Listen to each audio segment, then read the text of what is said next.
कृष्ण जयंती श्री संप्रदाय में वैष्णव में 4 जयंती प्रधान है।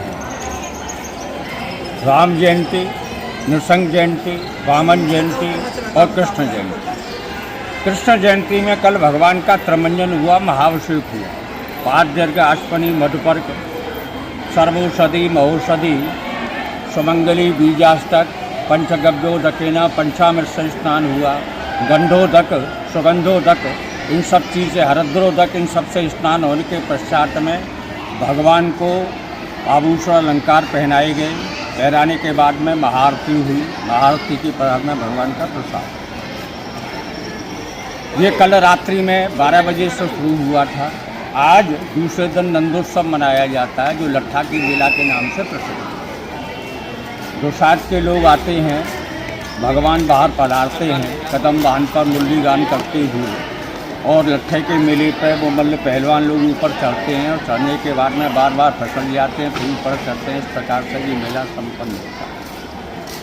हमारे यहाँ जो जन्माष्टमी मनाई गई है, शिंगे मासे सिते पक्षे अष्टम्याम रोहिणी युते स जयंती विख्याता तन्मे नाम भविष्यति।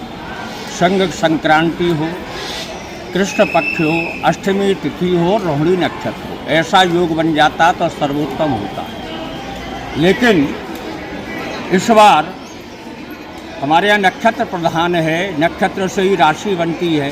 संक्रांति प्रधान है। उत्तरायण दक्षिणायन ऋतुओं का प्रवर्तन, विवादिक मांगलिक कार्य भी संक्रांतियों के हिसाब से होते हैं। कभी संक्रांति पौष में वृश्चिक की चली जाती है, उसमें विवाह होता है।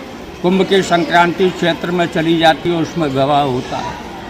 लेकिन इस बार में जो रोहिणी नक्षत्र था वो शुद्ध नहीं था, तो उसमें लिखा है कि ये इसमें शुद्ध नहीं हो तो दूसरी रोहिणी मिल जाए, दूसरी में कर ले। इस रोहिणी में अरुणोदय भेद था। 2 प्रकार के भेद होते हैं, सजाति भेद और विजाति भेद।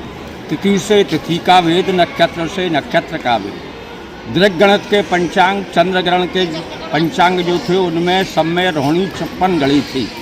पंच भवेद उषा, षड्पंच अरुणोदय, अष्टपंचात भवेद प्रातः, तत्पश्चात सूर्योदयात भवेद। दंड होता है, दंड को कहते हैं घटी। निम्बार्कियों का 45 गली का होता है। अगर 45 गली एकादशी हो जाए अथवा कोई व्रत हो, दूसरे दिन चले जाते हैं। किन्हीं का 50 का है, किन्हीं का 54 का है, किन्हीं का 55 का है। हमारे श्री संप्रदाय रामानुज संप्रदाय में 56 घड़ी का है।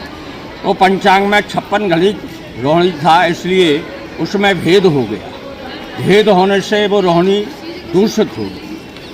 अब उसमें लिखा है कि अगर उसमें तुम्हारे साथ रोहिणी अगर शुद्ध नहीं मिले तो नवमी के दिन, दसवीं के दिन भी जाया जा सकता है।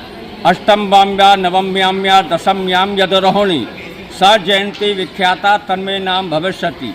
अगर उसमें तुम्हारे साथ जी के रोहिणी नहीं मिल रहा है, अष्टमी में, नवमी में मिल रहा है तो नवमी में लिया जाएगा, दसवीं में मिल रहा है तो दसवीं में लिया जाएगा, लेकिन शुद्ध रोहिणी में ही व्रत होगा।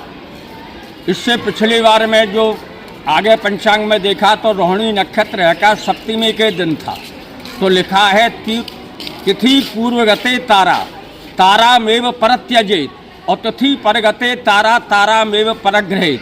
तिथि से पहले सप्तमी में रोहिणी नक्षत्र होने से इसलिए उसको नहीं लिया जा सकता था, और तिथि के बाद में अगर अष्टमी नवमी तक दसवीं तक मिल जाता रोहिणी तो उसको लिया जाता है। आगे उन्होंने लगा संक्रांति प्रधान है, कला मात्रा पे संकृत्यां, अगर दूसरे में एक कला भी अगर संक्रांति है तो उसमें है का उसको व्रत को किया जा सकता है। तो इसलिए रोहिणी शुद्ध नहीं होने से मिक्स में एकाश को किया गया है। और यहाँ पर इस व्रत को करने के बाद में ये वैष्णवों का मत